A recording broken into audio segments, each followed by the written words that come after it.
Hey guys, welcome back to Lorinda Says. Kita akan membahas tentang lelaki-lelaki atau para pemimpin yang sangat kejam seantero dunia.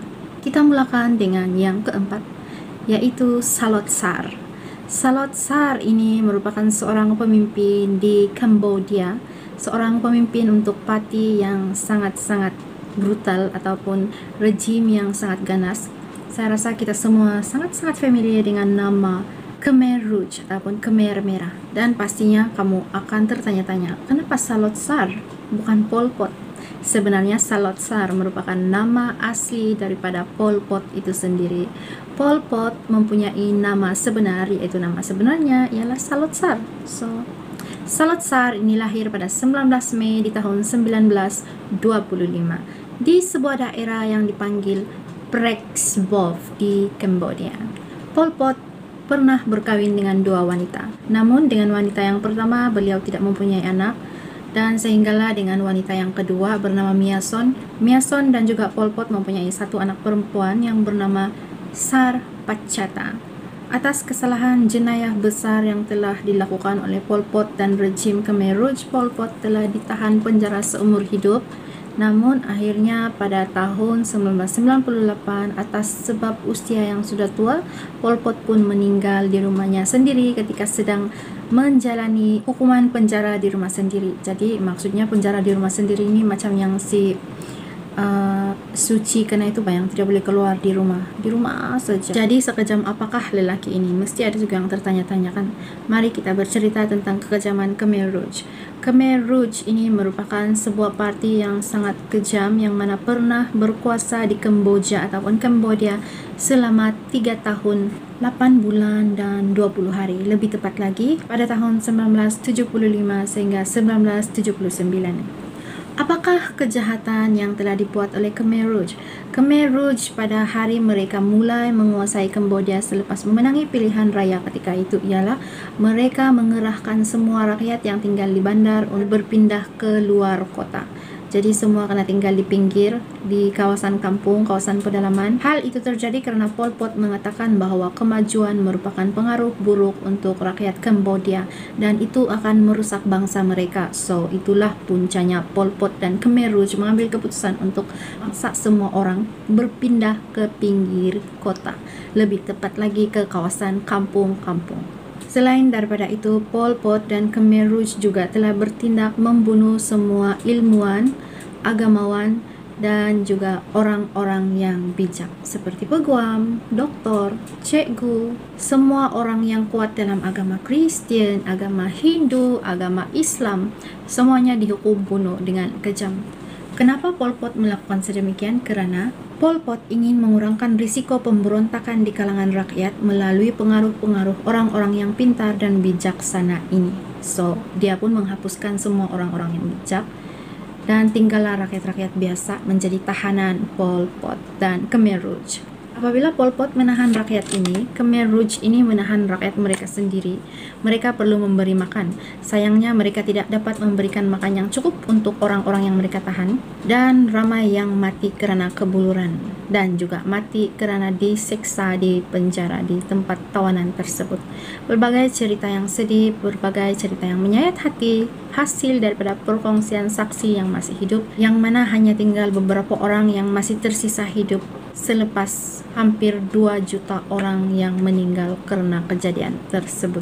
Terdapat berbagai image di Google yang kamu boleh cari untuk kamu lebih memahami cerita ini sebenarnya, iaitu kamu boleh type Pol Pot, lepas tu kamu boleh type Khmer Rouge, kamu boleh type Pol Pot, Salot Sar, Cambodia. Beberapa hal yang saya terbaca, saya ingat sebab hal-hal ini sebenarnya sangat memberi trauma kalau dibagi ilustrasi. Namun saya akan coba memberi sedikit gambaran supaya kita paham betapa kejamnya pemerintahan rejim Khmer Merah pada ketika itu terhadap rakyat mereka sendiri. Bayangkan kamu mengundi sebuah kerajaan, akhirnya kerajaan itu menjadi iblis dan menjadi orang yang sangat kejam terhadap kita yang mengundi mereka.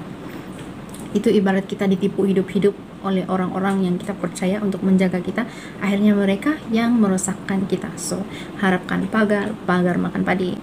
Antara kejadian yang mereka telah kongsikan kepada umum adalah para tawanan di dalam penjara terpaksa menahan lapar karena hanya diberikan bubur 2 kali sehari, bubur nasi kosong, sedangkan mereka menjadi buruh paksa. Lepas itu kalau mereka lapar, mereka terpaksa memakan lipas, cicak, belalang, burung, apa juga yang limpas, apa juga yang lewat di dalam penjara mereka. So, itu sangat luar biasa kejam, di mana kita tidak memberi makan kepada tawanan kita secara cukup. Jadi tawanan itu mati satu persatu, bukan hanya karena kebuluran. Selain daripada karena kebuluran, ramai juga tawanan ketika itu yang meninggal karena penyakit berjangkit. Sudah tentu tempat dia tidak bersih sebab terlampau ramai orang. Lepas itu penyiksaan berat, orang stres. Bila kita stres kan kita cepat sakit. So, jadi begitulah dia punya ringkasan. Selain daripada itu, banyak juga cara-cara penyiksaan yang sangat kejam mereka lakukan. Mereka akan membunuh dengan cara memotong sedikit demi sedikit anggota badan orang.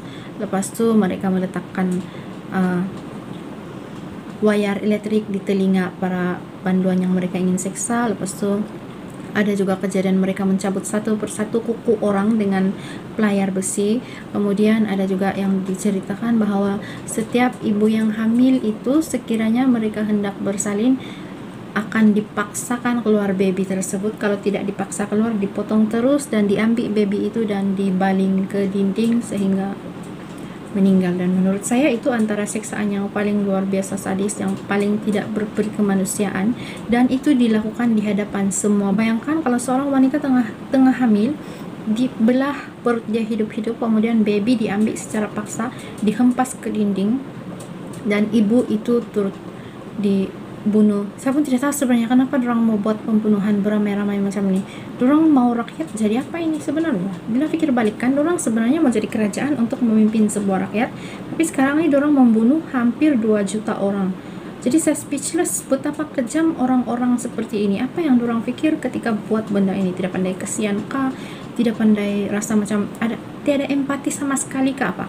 Tapi kebanyakan daripada mangsa ataupun tawanan yang selamat, mereka mengatakan bahwa mereka memaafkan anggota-anggota tentera yang bertugas ketika itu karena mereka paham anggota itu juga hanya mengikuti arahan bahagian atasan mereka. Jadi ada juga betul dialah, sebab kadang dalam situasi itu mungkin kita ialah seorang tentera untuk pihak itu, lepas itu atasan kita suruh kita buat, kalau kita tidak buat kita yang jadi mangsa. So ada juga dia punya logik di situlah.